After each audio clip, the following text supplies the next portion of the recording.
Alright, deal with me in case I go off into tangents. I'm going to try and keep this at 8 minutes. It hasn't worked out so far with the previous recordings. So we've got a few keyboards here. I've got more, but this is what was really available. We got a loud mechanical. We got a not so loud mechanical. This is probably the quietest mechanical I've ever used. Membrane. Chiclet. Chiclet is a scissor switch. It is also a membrane, but they're singularly housed switches. Unlike this, and we'll get into that. So first off, you can get, a whole wide range of mechanical switches, and really all you're paying for or buying is the actuation. Either there's a click down, no click back up like this one, a click down, click up, a no click and then click on the way up, and it's just the clicks, and then you finally have your speed switches, which is a lower distance of travel. Then if you're going with like roamer switches, they're built a little bit different. They're all the same thing. Here's what's inside. So you got your housing on the outside, you got your middle, and then you got the keycap.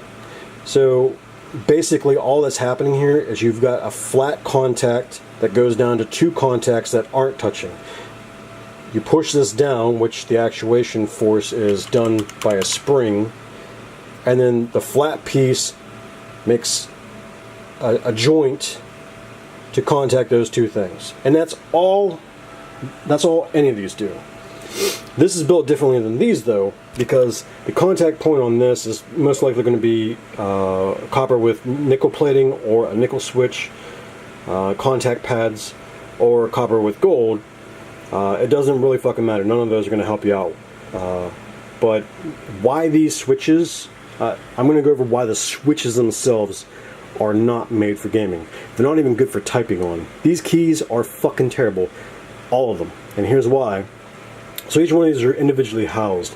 When you push this switch down and you release it, you've squashed out all the air, and then you're bringing air back in. So any dust that's on your keyboard in these cracks goes into that. You try blowing it out, it's going to force dust and debris all around the area where this switch is, and it's going to get into your switch. Once that's into your switch, you're going to have contact problems. Additionally, the more you use these keys, the worse the metal-to-metal contact becomes, and then gets corroded, dust gets underneath of it, all that other bullshit. I actually have that problem with this right now. I've only owned this for 2 years, and it already, whenever I type, it types like I'm drunk. It either puts too many letters in, no letters in, or it'll work fine. It's fucking sporadic as hell, and the reason why is because it's probably got dirt, debris, and the contacts are going bad. And that's just how mechanicals are. The one reason why they're good, the only reason, is because they stopped making membrane with the extra keys here, because they can loop you into buying these, because mechanical switches, which we phased out in early 2000s, you couldn't buy a mechanical for over $10 because nobody wanted to buy them because they were shit. They still are shit. The marketing hype is what really sells you. That being said, I do use this keyboard daily until I'm going to replace it. Alright, so that's the software that you get with these nowadays, and these extra keys are the only selling point of these keyboards. The switches themselves, all mechanicals. Shit.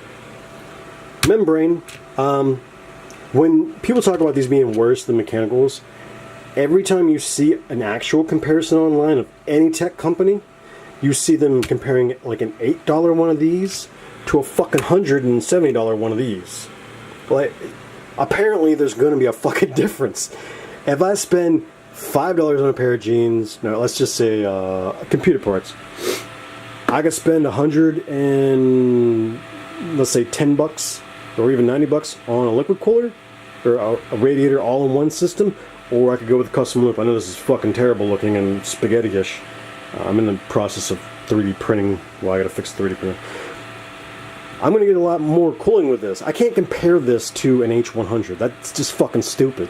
Of course, this is gonna fucking win in that situation.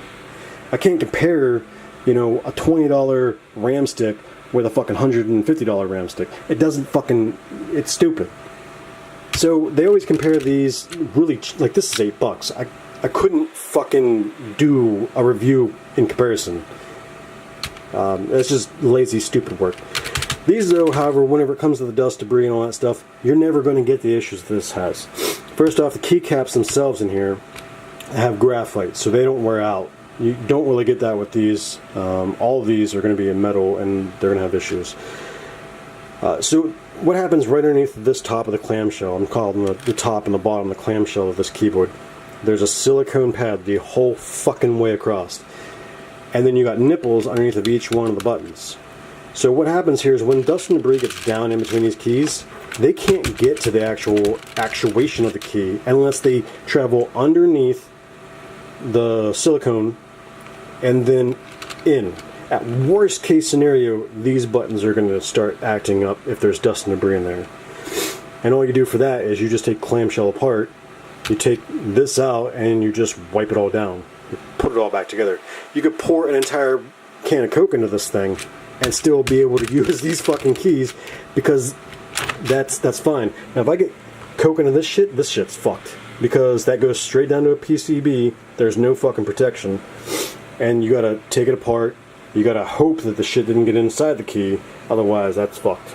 That's 100 when this came out it was 180, it's like 120 now. Then we go to the membrane switches. The scissor switches. These here are actually the best for gaming. The reason being is the travel distance. So when we're talking about monitors, we spend all this money to get the 5 millisecond or all the way down to 1 millisecond. This one's 1 millisecond. And that's the changes between gray to gray and all that shit. How fast that's coming into your eyeball. And then we waste all that millisecond response time and the money we paid for the monitor by getting long switches, because marketing hype is everything. Where a chiclet switch, there is no other key in the world that is a shorter travel distance. This is it.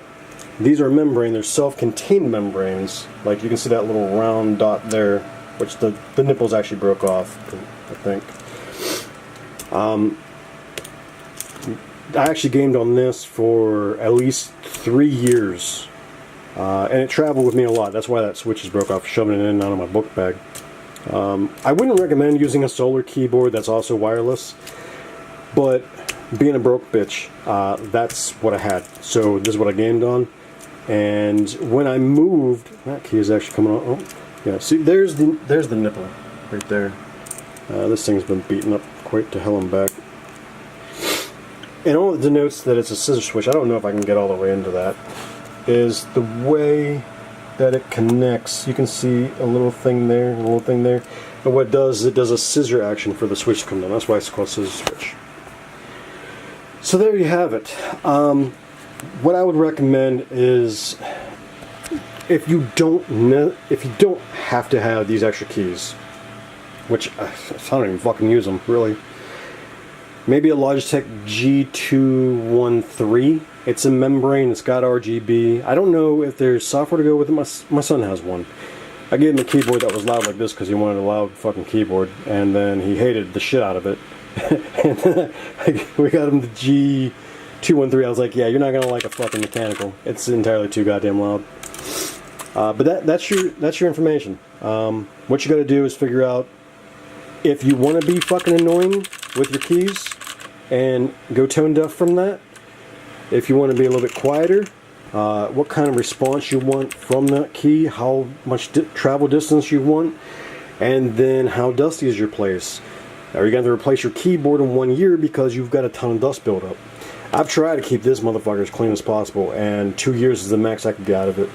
It looks like shit now because we've been doing a lot of housework and ripping up floors, so that's why it's all dusty now, but usually it's clean. I want to go back to membrane, but I'm kind of thinking of going with the Corsair K95 Platinum in silver with speed switches. I don't know why I'm punishing myself by doing that when I really want this for gaming and then this for typing. Now if you're a long typer, or you type a lot, or you button press all the way down every time you hit a key, mechanical is going to be fucking terrorist on your hands. I've got bad arthritis in this hand, and then I got arthritis in this hand. This is the most comfortable shit to type on. I get a lot of fatigue typing on either of these, and way more fatigue typing on this, because it's short travel and I'm used to the longer travel, so I just pound into the fucking keys all the time. I'm a heavy typer. So, typing, best. Gaming, best. Just the type of switches. Bling factor, the best. Terrible. Terrible, don't buy that. Anyways, that kind of wraps up everything you need to know about keyboards. I don't really foresee anything I missed, and I did get some of the rambling out, even though I kept it chill. But that's really the main thing. If you do want one of these, shameless plug, I have one of these that I'm trying to sell. It's new in box. It's fucking over there by the refrigerator. But it's a good keyboard. I fucking hate mechanical. I loved this whenever I first got it, but I can't type on it now because it types like I'm fucking drunk or something. I have to plug in probably this guy here. That's a PS2 port. I don't want to fucking... Well, I could. Leave me a USB free. Anyways, that's what we got. Sorry for making this a fucking almost 12-minute video.